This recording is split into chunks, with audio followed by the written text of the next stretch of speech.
Grabación de nuevo. Ahí está, ahora seguimos.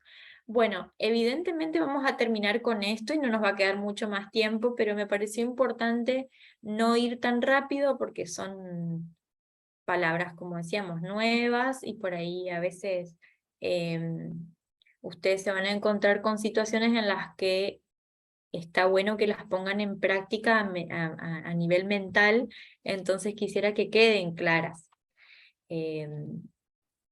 Ustedes si se ponen a trabajar con alguien dentro de la consejería y se aprenden estos mecanismos de defensa, van a ver que es más fácil conocer a la persona.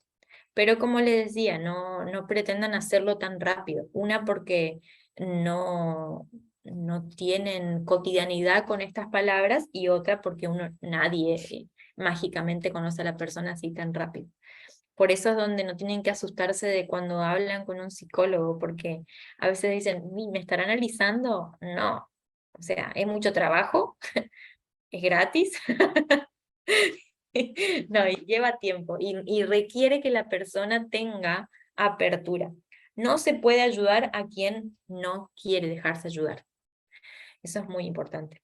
Pero bueno, estábamos viendo el tema de la proyección. Quería decirles algo más con respecto a eso.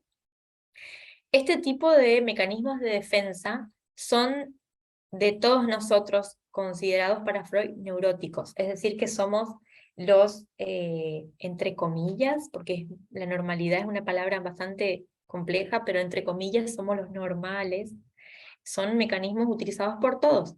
Sin embargo, dentro de la psicosis, esta es una de los mecanismos de defensa que más prevalece.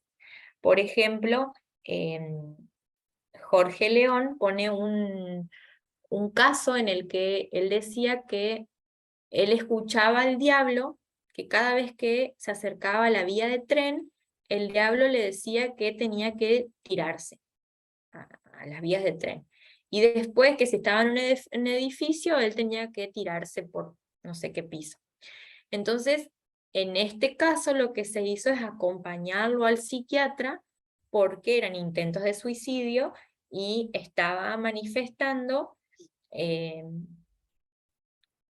alucinaciones verbales, ¿sí? Entonces él escuchaba voces.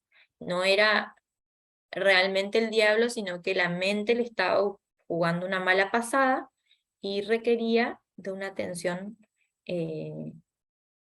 psiquiátrica, necesitaba medicación, justamente porque estaba al borde del suicidio. Entonces esto, si bien es un caso de psicosis, se da la proyección en todos nosotros. Todos proyectamos, en mayor o menor medida. Eh, Hay un término que también se utiliza en psicología, que no es de Freud, pero sí se utiliza, que tiene que ver con la proyección, que es la palabra del chivo expiatorio. El chivo expiatorio viene del Antiguo Testamento porque para compensar los pecados se ofrecía un holocausto, ¿sí? Se ofrecía un chivo o un animal para que mediante esa ofrenda Dios quitaba los pecados de las personas. Entonces, ¿qué hacía? Proyectaba mi culpa en algo más y de esa forma me liberaba de la culpa. Nosotros vemos que ese chivo expiatorio aparece constantemente en nuestras relaciones. La proyección tiene que ver puntualmente con que cuestiones internas las delego en alguien más. El chivo expiatorio puntualmente tiene que ver con buscar un culpable, pero generalmente ese culpable no lo busca solamente una persona, sino, por ejemplo, a veces puede ser un conjunto de personas en una familia, por ejemplo. El culpable siempre es tal, ¿sí? Entonces no nos hacemos cargo de todo lo que estamos viviendo entre nosotros o de la parte que nos corresponde, nuestra parte subjetiva, y buscamos un culpable que es, no sé, mi hermano, por ejemplo, porque siempre él tal cosa, porque siempre él tal cosa. Entonces, ese es el chivo expiatorio. Por ejemplo, a veces puede ser una institución, puede ser la iglesia, la que funcione como chivo expiatorio para la gente. Entonces, porque siempre la iglesia hace estas cosas, o porque dentro de la iglesia no me comprenden, o porque me juzgan, entonces el chivo expiatorio se convierte en la iglesia.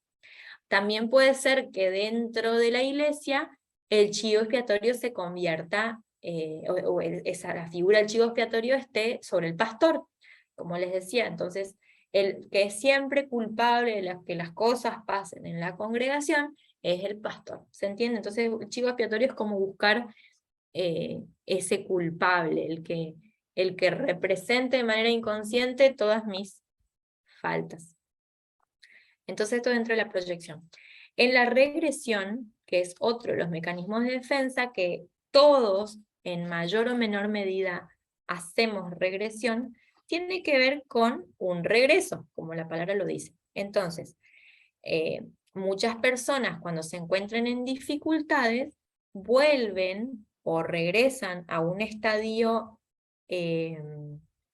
anterior de manera inconsciente, donde en ese estadio anterior encontraban cierto refugio que hacía que su problema emocional, su problema espiritual esté compensado, esté refugiado, se sienta, podían resolver su conflicto de cierta manera y les funcionaba en cierto momento. Entonces la persona siempre vuelve a eso.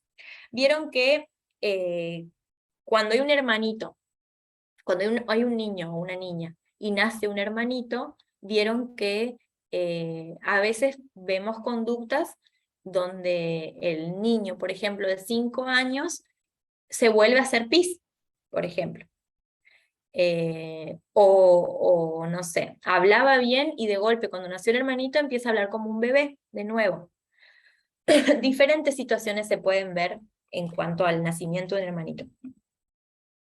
¿Y qué pasa? Esto es un mecanismo totalmente normal dentro de los niños, que es el mecanismo de la regresión. ¿Por qué? Porque hay ciertas conductas que cuando era bebé le funcionaban para llamar la atención total de sus padres, entonces cuando nace un hermanito, las adopta de nuevo para tener esa atención de nuevo, ¿sí? Entonces puede hacerse pis, puede que empiece a llorar a la noche, se despierte, quiere ir a la cama con los papás, etcétera, vuelve a usar el chupete. Cuando hay separación en matrimonio, van a la casa de los padres. Algunos adultos decís que cuando se separan vuelven a la casa de sus padres. Claro, no, o cuando hay problemas, me refería a cuando hay problemas en un matrimonio, muchas veces se acude inmediatamente a los padres, o sea, vuelve a su casa, y me hizo acordar eso. Buenísimo el ejemplo, muy bien el ejemplo. ¿Vieron cómo ya empiezan a asociar ciertos mecanismos? Por ejemplo, en las personas adultas, el llanto puede ser un mecanismo de defensa, entonces cada vez que pasa algo, la persona llora. Entonces, su mecanismo de defensa es que en cierto momento el llanto le funcionaba como para no tener que hacerse cargo de sus conductas, entonces dejan de molestarla porque se pone a llorar.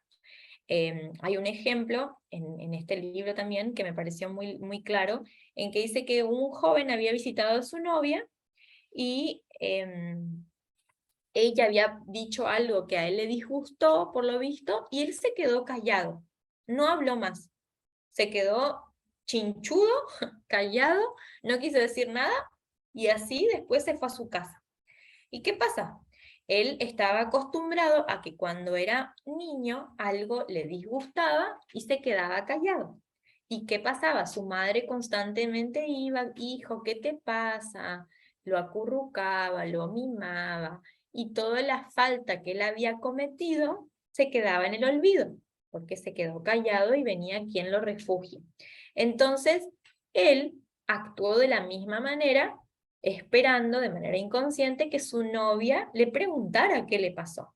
Como su novia no le preguntó qué le pasó porque no es su mamá, se fue porque no tenía nada que hacer ahí. Ese es un acto regresivo. Entonces, nosotros, ¿cómo podemos ayudar a las personas? Por ejemplo, el hecho de reaccionar violentamente también tiene que ver con actos regresivos, porque generalmente fueron conductas que en su momento no sirvieron, ¿sí? No siempre tiene que ver con eso, pero generalmente las actitudes como aniñadas tienen que ver con mecanismos que nos sirvieron en cierto momento y que de una forma u otra, obviamente siempre inconsciente, queremos que eso nos vuelva a funcionar cuando somos adultos. Y como no nos funcionan, es ahí donde a veces nos frustramos, quedamos en ridículo, pasamos vergüenza. Y ese tipo de cosas, cuando no funcionan, es donde a veces sirve para traer a la conciencia y que la persona registre que eso realmente no le va a funcionar, que es un acto regresivo, y poder evaluar de dónde viene, ¿sí? ¿Cómo fue tu infancia? Eh, a veces puede ser por algo negativo que les pasó en la infancia y a veces puede ser por algo que en su momento fue positivo, como ese joven que su mamá lo apañaba. Sin embargo, en ese momento le funcionó y fue lindo o beneficioso para él, pero no le trajo beneficios a futuro porque no sabía frustrarse. Entonces, bueno, creo que la regresión es súper entendible y todos en de mayor o menor medida tenemos este mecanismo. Pero sí es un mecanismo que es súper común en la esquizofrenia. O sea, la esquizofrenia sí o sí tiene un mecanismo regresivo, que es totalmente inconsciente. Y la persona regresa a las conductas que son muy simples, muy aniñadas de manera muy visibles, ¿no? Después tenemos otro mecanismo de defensa, que es el aislamiento. El aislamiento es uno de los mecanismos de defensa que se consideran dentro de la neurosis obsesiva, dentro de las obsesiones, o también conocidas como el trastorno obsesivo compulsivo, que ese trastorno lo vamos a ver después en la otra unidad, pero que es común en estos cuadros, y también es un mecanismo que se evidencia muchísimo, si lo queremos pensar dentro de las congregaciones, en problemas matrimoniales. Freud decía que él hablaba como el amor de pareja, que tenía como dos partecitas. Una era como el amor tierno y otro era el amor erótico. Entonces se supone que en el matrimonio nosotros debemos encontrar estos dos tipos de amor en una misma persona.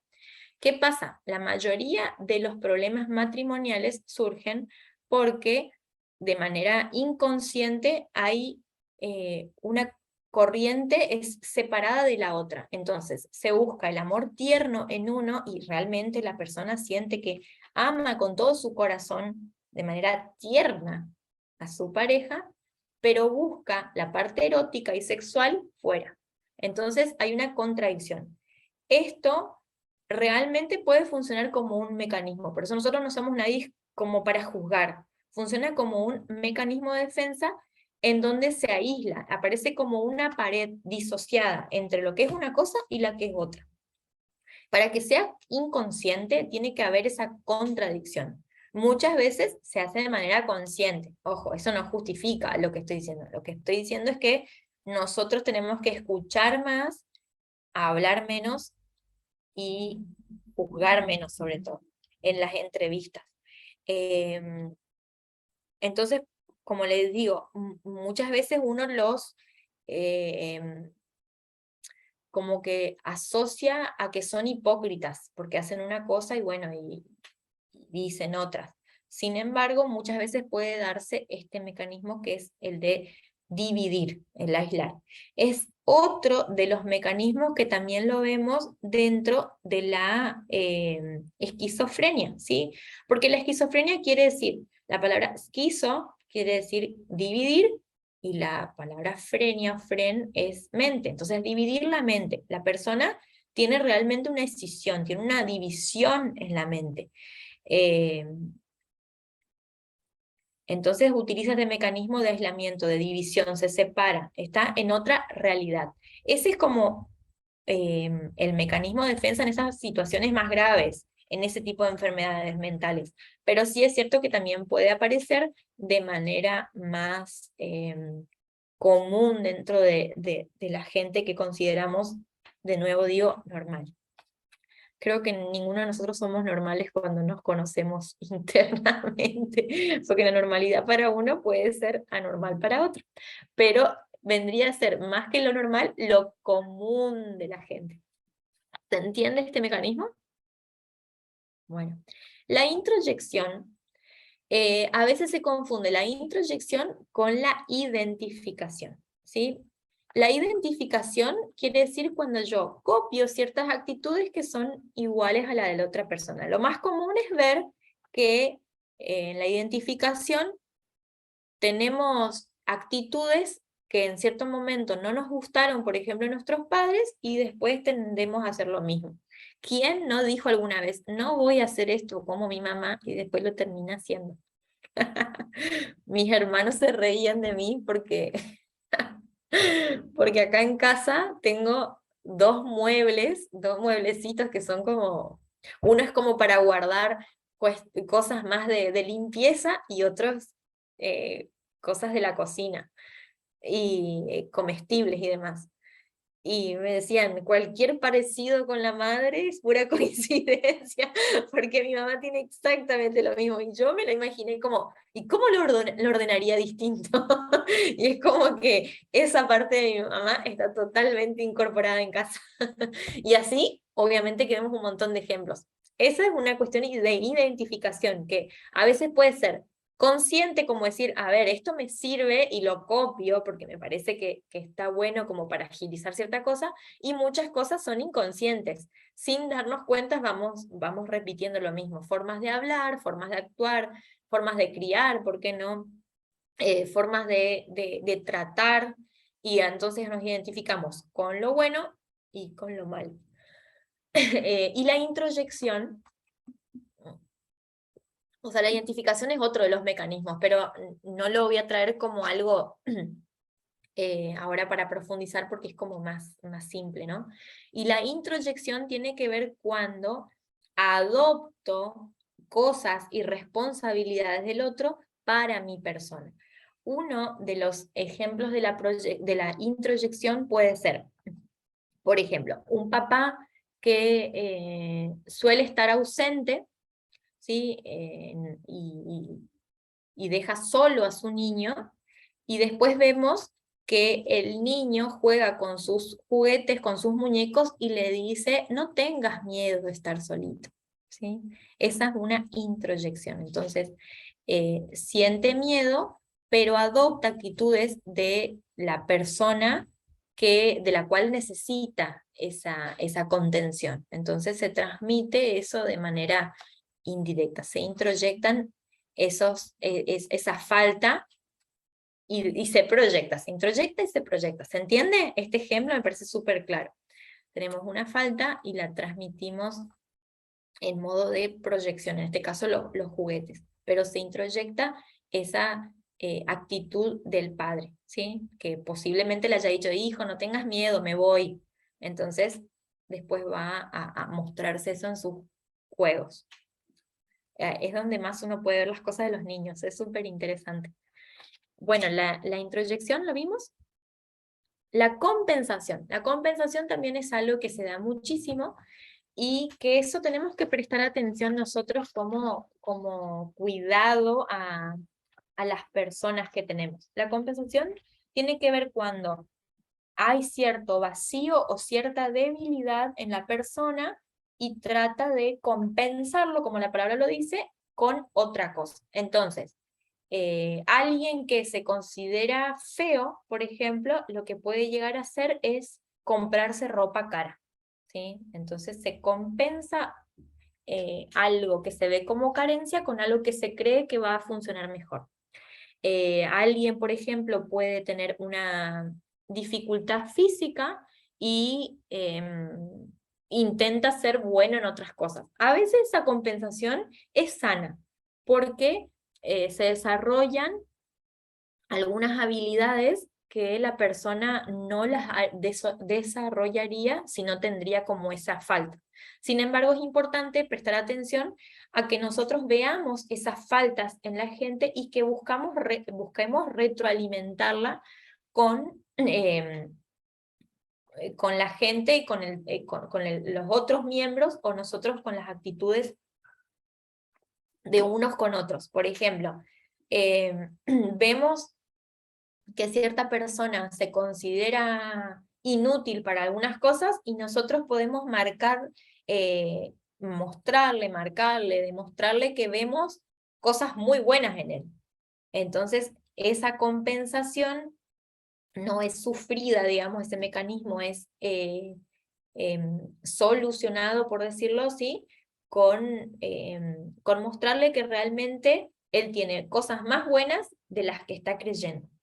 Entonces, suplimos, digamos, ese mecanismo de defensa que es la compensación, que posiblemente esa persona se sienta inútil y lo compense con, no sé, hacer chistes, por decirlo. Entonces es importante buscar con la persona que registre esa cuestión en la que se siente falto o en la que tiene vacío y compensarlo de una manera más sana, ¿sí? Que la compensación que él está haciendo de manera negativa se convierta en una compensación positiva con esa retroalimentación que damos nosotros. Por ejemplo, una de la compensación puede ser una persona que no tiene hijos y que quiere tener hijos, intenta suplir esa falta en un ministerio de niños, por ejemplo, y es muy bueno con lo que da. Esa vendría a ser como una compensación positiva. Sin embargo, es importante darse cuenta de que en ese no tener niños no necesariamente tiene que haber un vacío, sino que podemos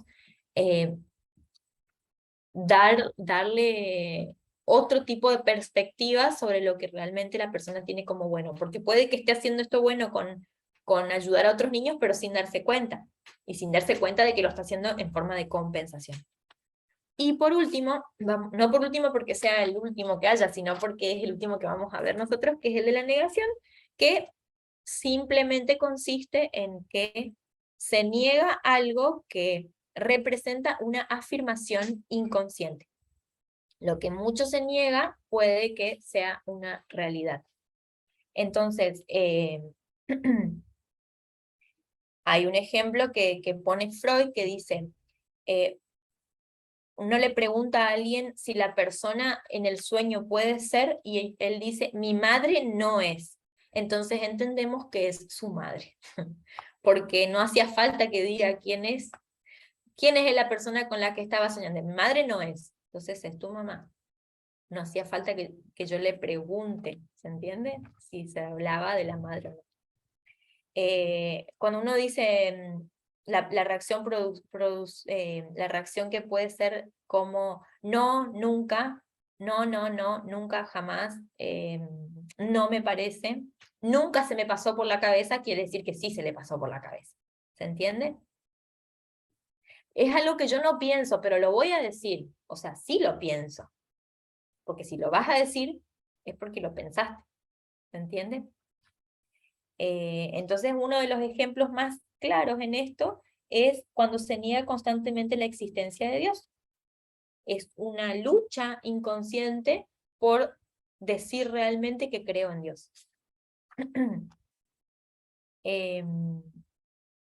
Por ejemplo, se dice que Freud, se dice que es un fracaso de Freud, porque Freud en sus orígenes fue judío. Él se rebeló contra esto y es donde dijo que él era ateo. Sin embargo, él intercambiaba correspondencias con un pastor que ya les voy a decir, Pfister era el apellido de este pastor con el que intercambiaba correspondencia, Oscar Pfister, con Freud, y él le dijo que no creía en el ateísmo de Freud, justamente porque él constantemente tenía la negación constante de la existencia de Dios. Y muchas de sus obras en las que él explicaba las cuestiones inconscientes marcaba la no existencia de Dios, o marcaba, por ejemplo, cómo la religión era una neurosis obsesiva, etcétera, etcétera. Constantemente tenía que reafirmar que Dios no existe. Si todo el tiempo tengo que estar reafirmando que algo no es porque eh, en el fondo estoy creyendo que sí es. Pero el ejemplo más claro que me parece es ese del, no, en mi cabeza ni lo pensé. Ni pensé estas cosas, pero las estás diciendo. Quiere decir que las pensaste. Ese es el mecanismo de la negación. Por acá terminamos la parte de los mecanismos de defensa. ¿Les gustó? ¿Qué les parece? ¿Fue muy difícil? ¿Se vieron algunos? No sé, ¿vieron a alguien en estos mecanismos? ¿Qué me pueden decir? Liti. Silvia, hola a todos, hermanos, paz. Bueno, Liti me había levantado la mano primero y ahí después veré, ¿sí? Bueno, no hay problema igual. Bueno, No, yo quería compartir un ejemplo justamente de lo que estabas hablando, en la introspección, introyección. introyección. No, sí, sí, es cuando aparece el miedo. Entonces, yo tuve una experiencia una vez con mi hija mayor. Ella era muy nerviosa y siempre lloraba mucho, ¿no? Entonces cuando tenía 1 año, todavía no había ningún hermanito, entonces estábamos en la playa y yo la pongo en la silla y le saco una foto y ella está como llorisqueando, ¿no? Pero yo igual le tomé la foto, ¿no? Y bueno, tomé la foto salió y ella salió con su carita como que llorisqueando, como que no me gusta, porque bueno, no le gustaba estar sucia, ni le gustaba el viento, ni le gustaba nada de eso, ¿no? Y después cuando era un poco más grande, no mucho, pero bueno, ya cuando podía hablar, por ahí, no sé si razonar, pero bueno, ella ve esa foto y me muestra y se pone a llorar desconsoladamente y dice, la nena acá llora porque tenía miedo, porque tiene miedo porque no está su mamá. Y yo decía, pero claro que estaba su mamá. Y ella tenía esa angustia y me decía, pero y la nena llora porque está sola. Y bueno, y ahora cuando hablaste de eso, que el nene decía, no tengas miedo, jugaba con sus juguetes y decía eso, no sé, me ya hizo vio la ruido. foto.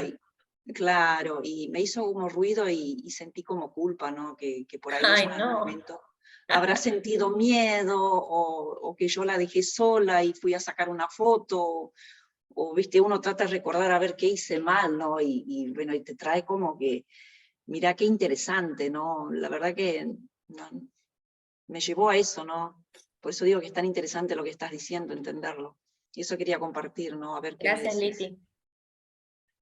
La idea no es que acá salgan todos culposos con los mecanismos de defensa. Hablábamos la vez pasada de esto, ¿no? De que uno puede intentar hacer lo mejor, sobre todo con los hijos, pero hay una parte que se nos escapa, que es la parte en la que cada uno va adoptando ciertas formas de percibir el mundo, algunos de una forma, algunos de otra.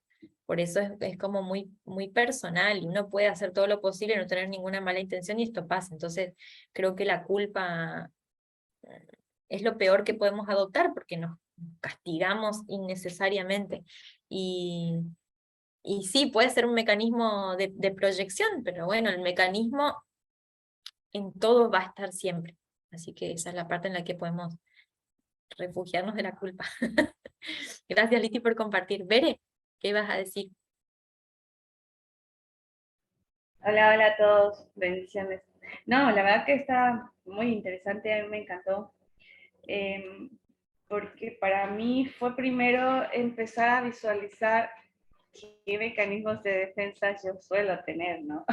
Y reconocerse o conocerse, creo que es algo fundamental porque por ahí hay cosas que uno ni se imagina, ¿no? Y bueno, ahora que uno está aprendiendo un poquito de esto, o un mucho de esto, digo, es impresionante cómo Dios pudo haber hecho algo tan perfecto Y creo que ciertamente solamente lo que somos realmente, lo que hay en nuestro pensamiento y en nuestro corazón, solo Él lo puede conocer.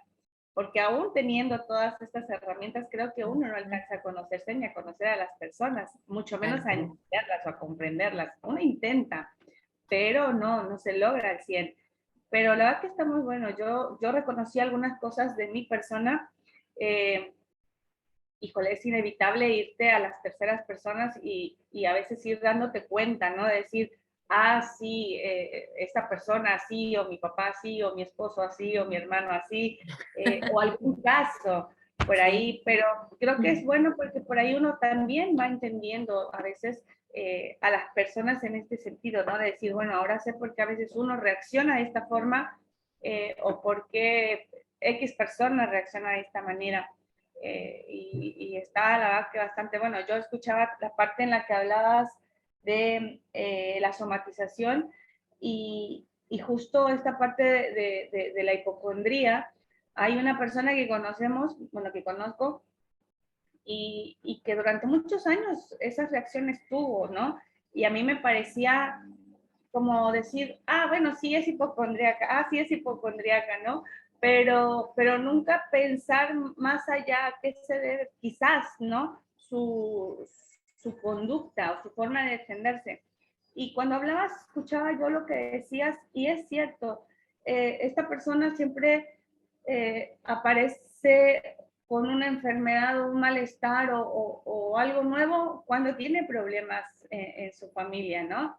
Y es curioso cómo uno va relacionando y dices, ah, bueno, por ahí uno tiene quizá más claro, primero comprender un poco a la persona, pero también a lo mejor como después sabes más o menos por dónde podrías, eh, no sé si llegar o aconsejar o llevarle en un mejor acompañamiento, ¿no?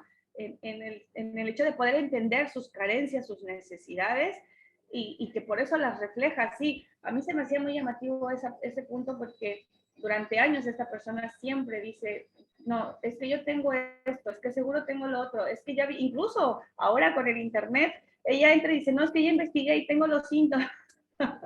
Eso es re común, sí, sí, sí. Sí, no, digo, a veces uno nada más lo deja como por encima y decir, ay, pobre, ya va a empezar de pesar, ahora qué se le pegó, ahora qué enfermedad tiene, pero es todo un trasfondo y a veces uno lo ve tan por encima y no es así. Así que para mí la verdad que es muy buena, Cintia.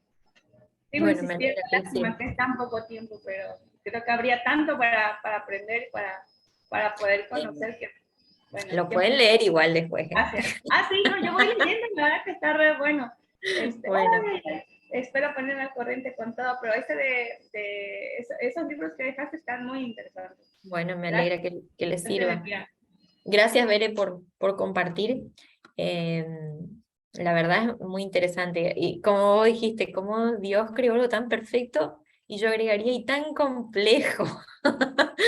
Ay, Claro, justo. esa parte, pues, somos un misterio de alguna forma, la verdad, que es impresionante.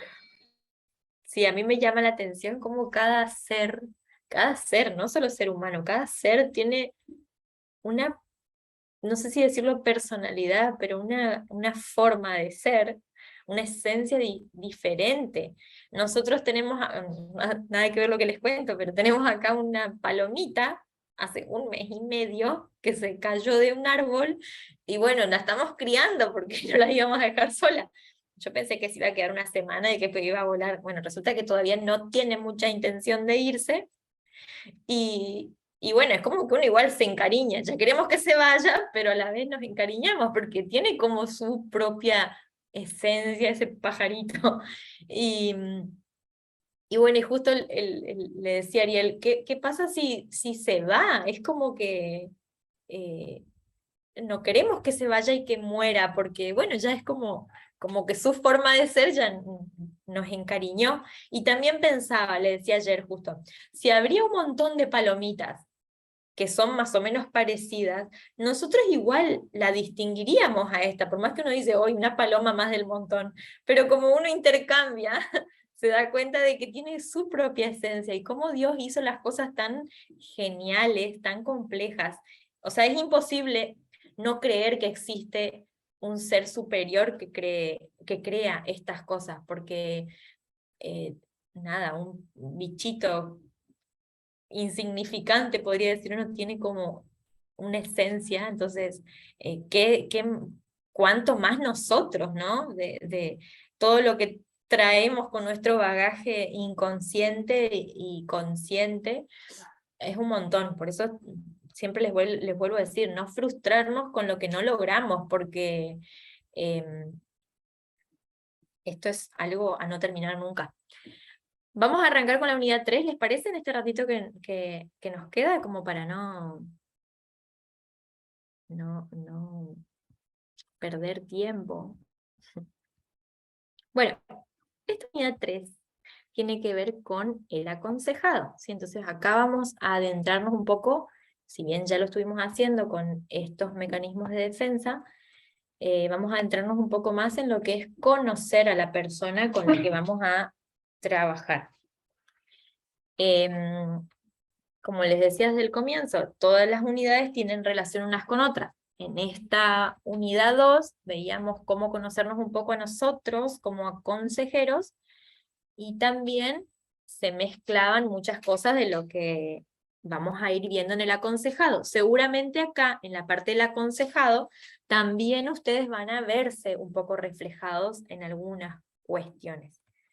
Los temas que vamos a tratar, como habíamos visto hace un ratito, en esta unidad son a grandes rasgos 3, pero bueno, claramente después se desprenden otras cosas.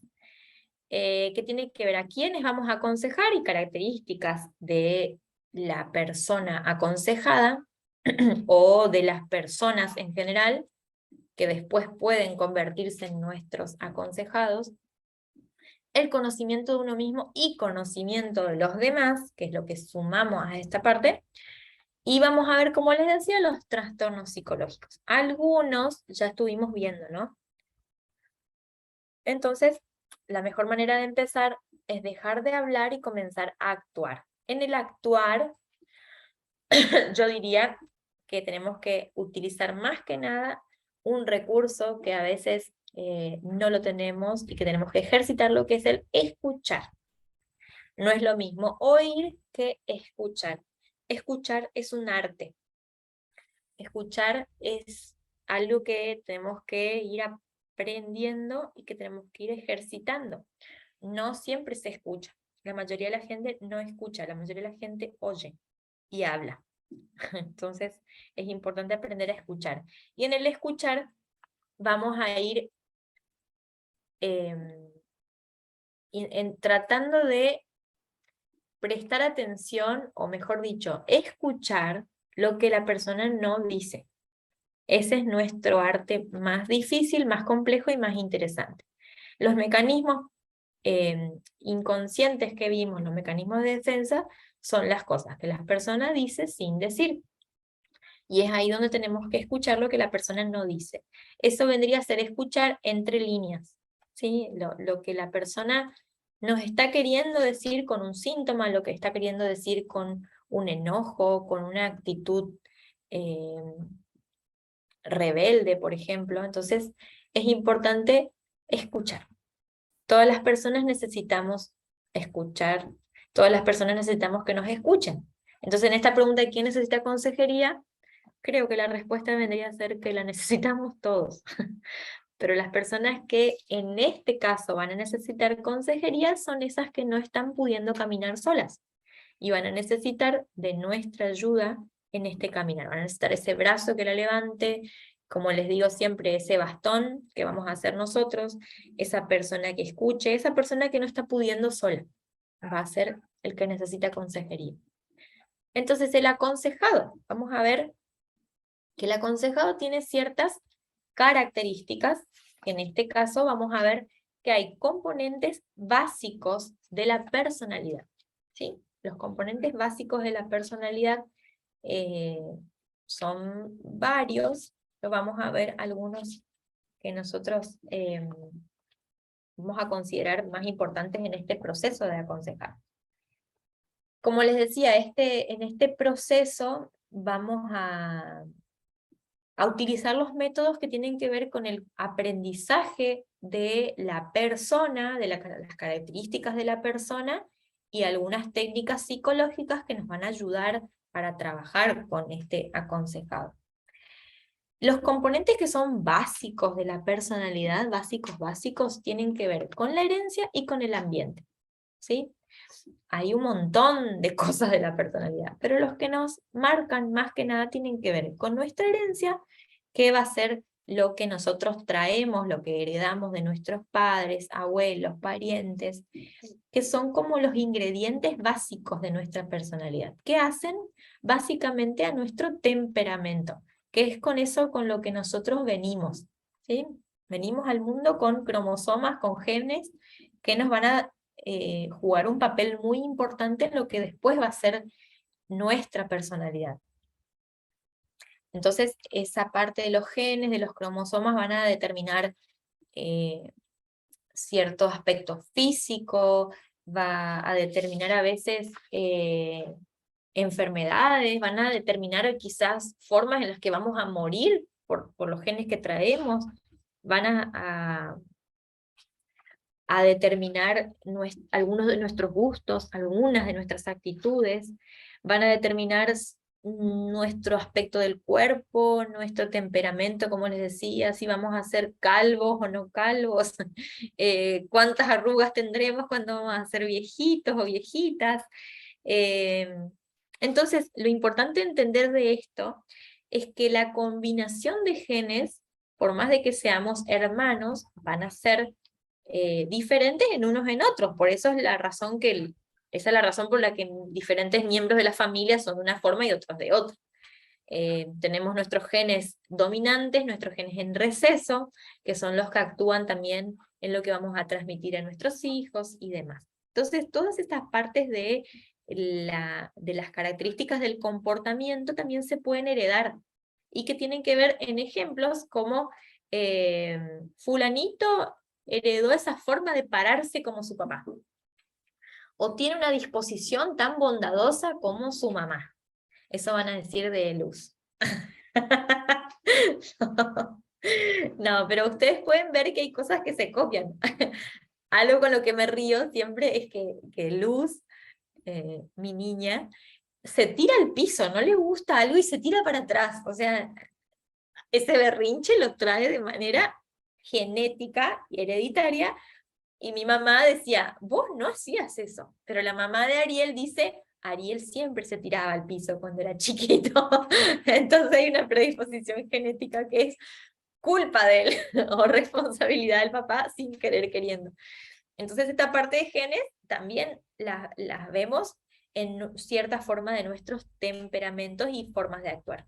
Y otra de las cuestiones muy importantes en el componente de la personalidad es el ambiente, que tiene que ver con nuestro alrededor, con nuestra forma de crianza, con los aspectos personales e impersonales del entorno.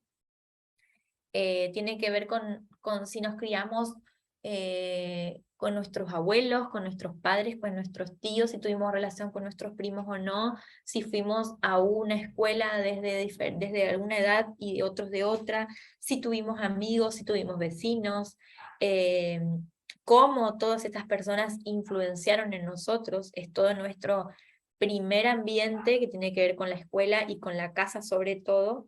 Si nos vamos a criar, si los niños se van a criar en el campo, si se crían en la ciudad, si se crían con personas que son intelectuales, que leen mucho, y otros que no hacen nada de eso.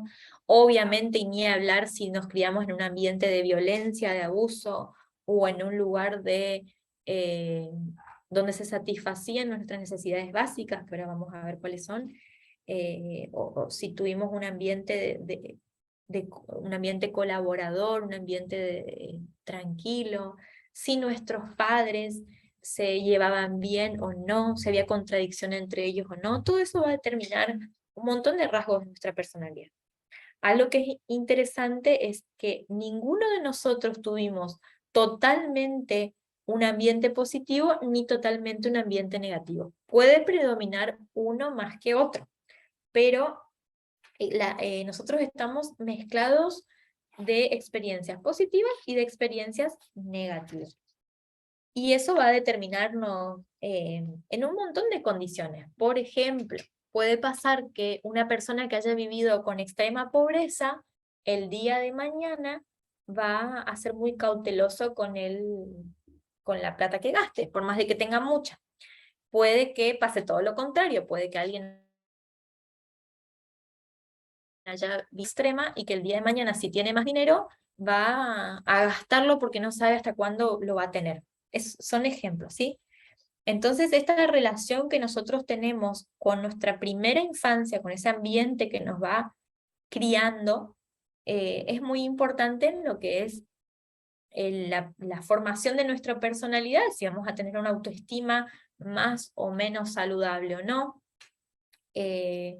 También es muy importante la relación que van a tener nuestros padres, es muy importante en la formación de nuestra personalidad. Si no son compatibles y pelean todo el tiempo, es muy probable que nosotros crezcamos con inseguridades, con ansiedades, con preocupaciones innecesarias. En cambio, si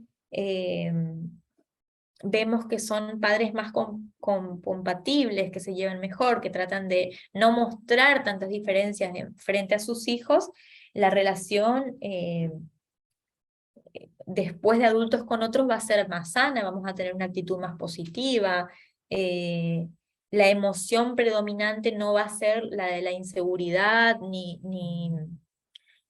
debilidad, ni demostrar constantemente o enfatizar las debilidades, sino que va a estar más relacionada a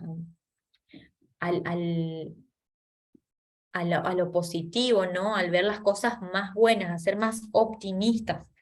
Entonces es muy interesante cómo que en nuestra tarea acá como consejeros es interpretar cómo es nuestra herencia, cómo fue nuestra herencia, cómo son esos factores que se adquieren de la familia en cuanto a lo genético y también en cuanto a la parte del ambiente, de cómo va a ser, cómo fue esa parte que nos determinó de niños.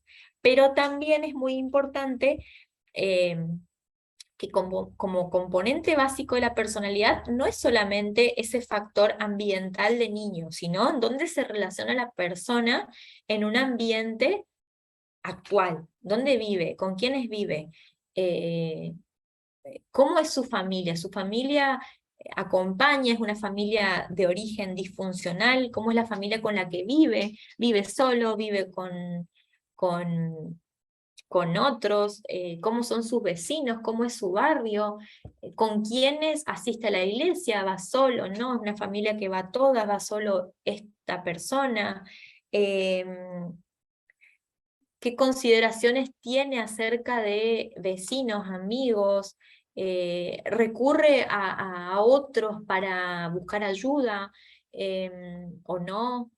¿Qué otras cosas pueden ser? ¿Se asiste a algún club? Si tiene alguna función caritativa, no sé, ¿dónde trabaja? ¿Se entiende? Son un montón de consideraciones que vamos a tener que tener cuando nos encontramos con nuestro aconsejado. Acá ya van a ir viendo algunos puntos a tener en cuenta a la hora de entrevistar, de tener en cuenta estas cuestiones del ambiente, de la herencia, y no solamente, como les digo, del ambiente en el que se crió, sino en el ambiente actual en el cual se desarrolla. Todo es importante.